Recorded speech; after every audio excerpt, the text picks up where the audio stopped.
آیت اللہ نجفی یزدی لکھتے ہیں، کہتے ہیں دو بھائی تھے. بیوی کے ذکر کی اہمیت کیا ہے؟ کہ دو بھائی تھے، مولا رضا علیہ السلام کی زیارت پر جا رہے تھے.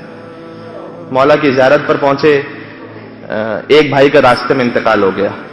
ایک بھائی نیک متقی پرہیزگار تھا، دوسرا بھائی جس کا انتقال ہوا وہ گناہ گار تھا. تو وہ جو نیک بھائی تھا وہ لے کر اپنے بھائی کو پہنچا، اس نے مولا رضا علیہ السلام کے حرم کے قریب دفن کر دیا اپنے بھائی کو.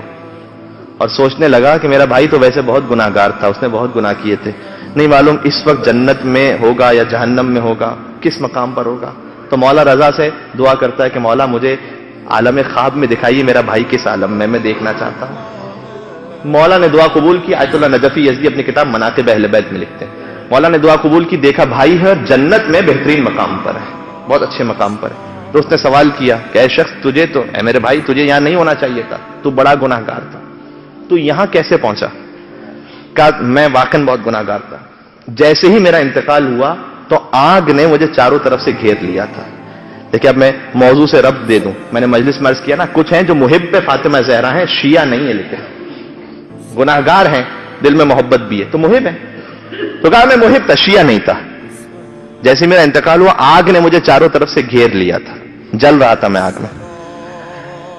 تم نے مجھے غسل کے لیے لٹایا اور پانی ڈالنا چاہا، میں سمجھا پانی آئے گا تو آگ بجھ جائے گی، لیکن وہ پانی آگ میں تبدیل ہو گیا، آگ مزید بھڑک اٹھی. تم نے مجھے کفن پہنایا تو کفن آگ کا ہو گیا، اور تم نے مجھے تابوت میں ڈالا تو تابوت بھی آگ کا ہو گیا. میں جل رہا تھا آگ میں. اور دعائے کمیل میں مولا امیر المومنین کہتے ہیں پروردگار مجھ میں یہ طاقت نہیں کہ میں دنیا کی چھوٹی آگ کو برداشت کر سکوں، تو پروردگار میں قیامت کی بڑی آگ کو کیسے برداشت کر سکوں گا. تو اس آگ میں جل رہا تھا، میں پکارتا تھا، تم نہ میری صدا کو سنتے تھے نہ مجھے جواب دیتے تھے، یہاں تک کہ تم مجھے لے کر مشہد مقدس پہنچے. میرا جنازہ مولا کے حرم میں جنازہ داخل ہوا. آج بھی آپ نے دیکھا ہوگا کہ مردے ہیں انہیں لایا جاتا ہے، زری کے ایک حصے سے دوسرے حصے میں نکالا جاتا ہے. کہا کہ تم مجھے لے کر پہنچے تو میں نے دیکھا، چونکہ جو مردہ ہوتا ہے اس کی باطنی آنکھ کھل چکی ہوتی. کہ میں نے دیکھا کہ زری کے درمیان مولا رضا خود بنفس نفیس تشریف فرما ہے. مولا رضا وہاں موجود ہے اور ہزاروں زائرین ہیں جو مولا رضا کی زیارت کر رہے ہیں.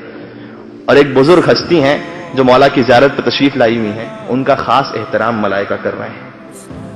میرا عذاب ختم ہو گیا تھا.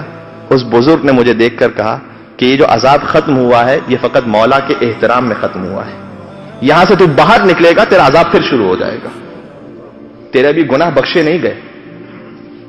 میں نے کہا اس بزرگ سے کہ آپ کون ہیں؟ کہ میں خضر ہوں، خضر نبی جو زندہ ہے. کہ میں اپنے مولا اور آقا کی زیارت کرنے کے لیے آیا ہوں، یاد رکھ تیرا عذاب پھر شروع ہو جائے گا جب تو اس حرم سے باہر نکلے گا. تو میں نے حضرت خضر سے کہا کہ میں بہت گناہ گار ہوں اور یہ آگ یہ عذاب مجھ سے برداشت نہیں ہو پاتا، تو آپ مجھے بتلائیے میں کیا کروں، میں حرم میں ہوں میں کیا کروں. کہا مولا شافع روز جزا ہے، مولا رضا تیری شفاعت فرمائیں گے تو مولا سے کہے، اگر مولا تیری شفاعت کرتے ہیں تو یہ عذاب ختم ہو جائے گا. اس کے بھائی نے طواف کروایا تھا زری کا اور پھر دفن کیا تھا. کہتے اب میرا طواف ہو رہا تھا، میرا پہلا چکر ہوا. میں نے مولا رضا سے کہا کہ یا غریب الغربا مولا، ذرا تصور کیجئے گا کہیں یہ کیفیت ہم اور آپ پہ طاری نہ ہو جائے کہ مرنے کے بعد خدا نخواستہ اس عذاب پہ مبتلا ہوں اور اپنے مولا امام زمانہ کو پکار رہے ہیں. کہا کہ یا غریب الغربا مولا، مولا میری مدد کیجئے گا. میں اتنا گناہ گار تھا، مولا نے مجھے جواب نہیں دیا. میں نے دوسری مرتبہ پکارا، جواب نہیں دیا. میں نے تیسری مرتبہ پکارا، جواب نہیں دیا.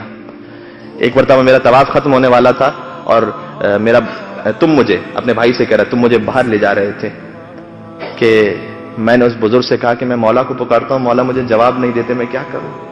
اس بزرگ نے کہا کہ میں ایک وسیلہ جانتا ہوں ایسا، اگر تو اس وسیلے کے صدقے میں مولا کو پکار. تو میں نے کوئی انسان ایسا نہیں دیکھا جو اس حرم میں آیا ہو اور اس نے وہ وسیلہ دیا ہو اور اس کی دعا رد ہو گئی ہو. میں نے کہا میں کس وسیلے کے صدقے میں پکاروں. تو اس بزرگ نے مجھ سے کہا کہ میں جانتا ہوں کہ مولا کو اپنی ماں فاطمہ زہرا سے بہت عقیدت ہے. میں جانتا ہوں اگر تو مولا کو ان کی ماں فاطمہ زہرا کا واسطہ دے گا تو تیری دعا ہرگز رد نہیں ہوگی. ایک مرتبہ میں نے مولا رضا کو دیکھ کر مخاطب کیا، میں نے کہا اے مولا آپ کو آپ کی ماں فاطمہ زہرا کا واسطہ مولا.